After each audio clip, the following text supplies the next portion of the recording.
Yes, he's Popeczka. Bortnick, don't you say that. How are you? Good. Как дела? Хорошо. Хорошо, спасибо. How are you, man? Good.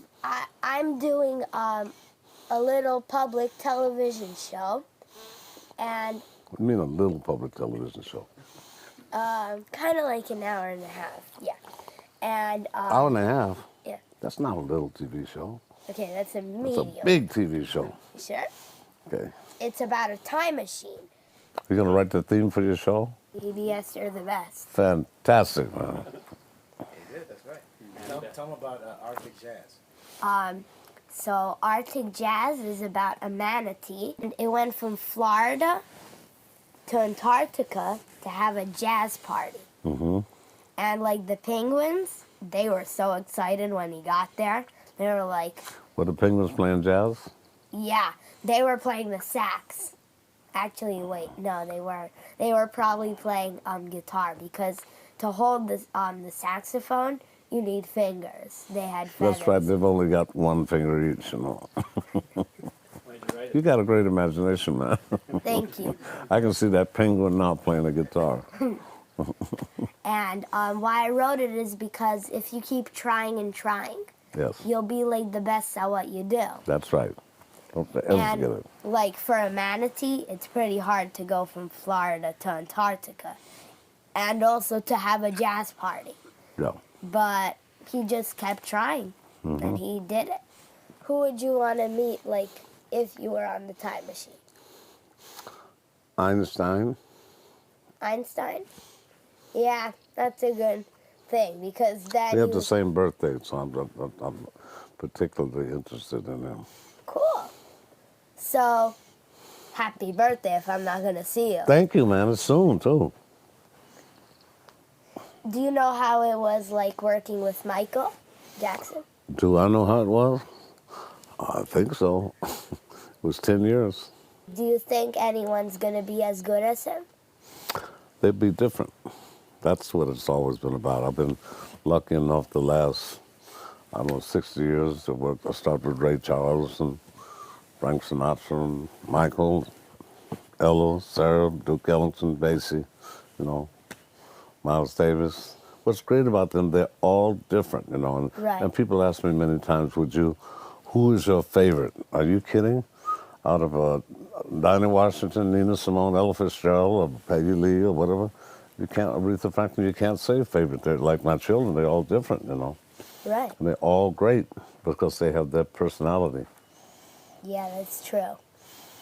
And Like piano players, you know, they're all different, right? right? All different. And they all play different pieces. Yes, right? they do. Yes, they do. And they even play the same music differently. Right. Yeah. But see, the thing about it, it's been 500 years, and we only have the same 12 notes, exact same 12 notes. We don't have 13 yet. And so my teacher, the last one, Nadia Boulanger in Paris, said Quincy learned what everybody did with those 12 notes, from Stravinsky to Ravel to Charlie Parker to Duke Ellington. Everybody done what everybody does with the notes. Right. What's your favorite kind of music? Like classical? Probably all different kinds of music. Anything that has the 12 notes in it. Good, and I've got good music, and I hate bad music. It's real simple. It's good. Good music, which means people have put as much time in on the science as they have with the emotions automatically there.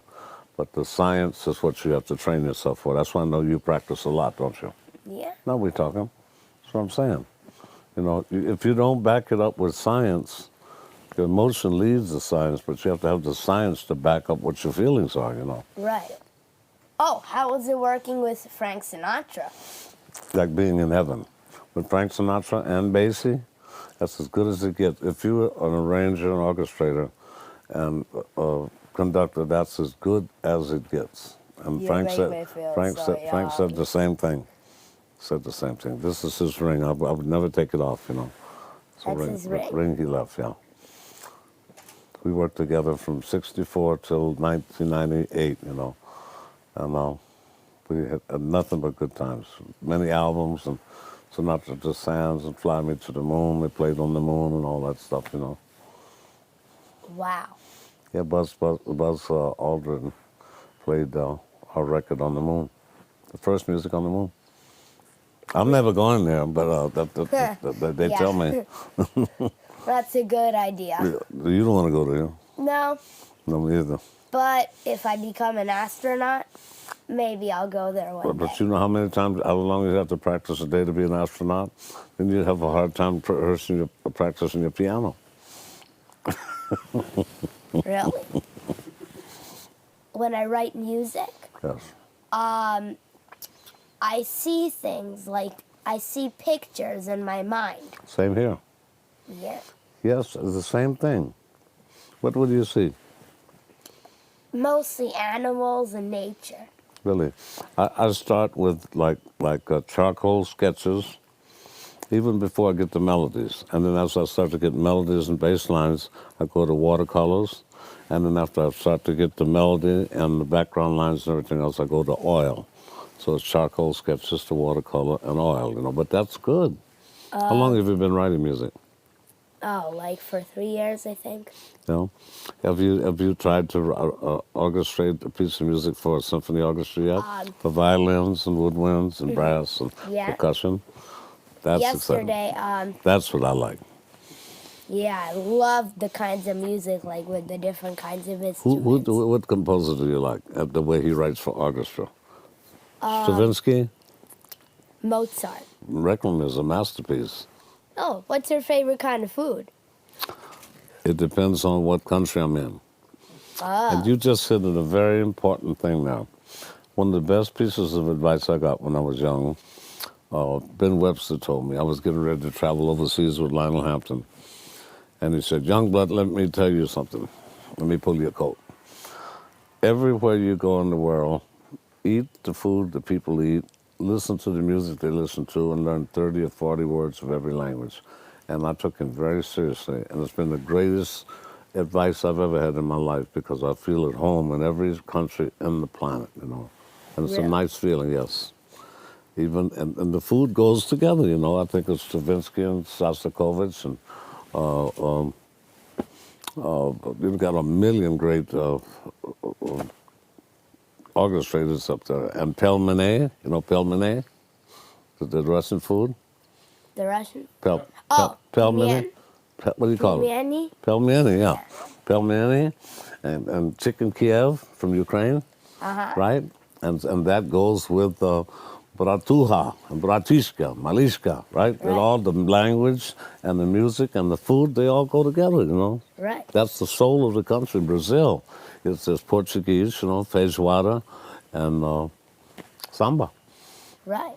And that's beautiful, and that's the real soul of a country, you know. Just keep on growing and just be thirsty and nosy and try to learn how to be informed on everything you do. You've already got that, though. See, God blessed you. Thank you. What's your birthday? December 24th. 24th. So you are Capricorn. Yeah. Yes. How did you know? Because my son's born the 23rd of December. Day before you. You don't get many Christmas presents, though. You? See, your birthday presents, they get all mixed up with Christmas, right? Yeah. My son, too. He gets one present for both days, his birthday and Christmas. But Capricorn's strong, you know, very strong. You guys, I'd say one of the strong characteristics of your birth sign is you say, "I'm on the moon. I'm not going to the moon. I'm on the moon." You say it after you've already done it, you know. And that's a very strong characteristic. But I see that in every part of you, though. So, like, Even with your bad words. Yeah, so you're Sun and I'm Capricorn. And what are you, like, March? March, yes. That's water. Water. Yes. I'm Pisces and Leo rising. That's Lion. And they're best friends because Pisces dreams a lot. With dreams and think about things and balancing and everything. And Leo comes on and says, that's the line that says, "Let's execute. Let's do it now. Enough dreaming. Let's do it." And that's been my friend for 40 years, you know. Are you taking lessons in orchestration? and all this. The best way to learn is to look at the scores. You read music, obviously. Yeah. So once you do that, I'll just tell you one thing that I studied with Nadia Boulanger, who was Stravinsky's mentor. I said, I'd like to talk to you about orchestration. She said, before we talk, you take the first 25 bars of Daphnis and Chloe, and you take the full orchestra, transposed orchestra, and bring it back to concert pitch and put it on 6 lines, which was great because when I started to do all these movies later, it helped me learn how to do a sketch because you don't have time to write up all those notes for big orchestra, 100-piece or 120-piece orchestra, you know. And every time I transposed it up, I'd notice something different that Ravel did that was very, very smart. Like French horns, for instance, you know. Boom! Beautiful sustain, no attack. So he would, when the French horns would play the downbeat, he'd have double stop, cello and viola, you know what that is. Double stops. They play 2 notes simultaneously on the cello. Yeah. Okay, bang, like that. And the harp, they would do the attack, bang, and the French horns would sustain it. And so after doing that 12 times, I understood what he was trying to say. That they don't have an attack, but they have a sustain. And there's hundreds and hundreds of details like that, that when you study the scores of all of these major people, just dig into them and get nosy and just play it over and over and over again, you know. Because you're going all the way, man. You are really special. Thank you. You are. If you can see it, you can be it. If you can dream it, you can be it. That's it, same thing. Yeah. If you can see it, you can be it, so go for it.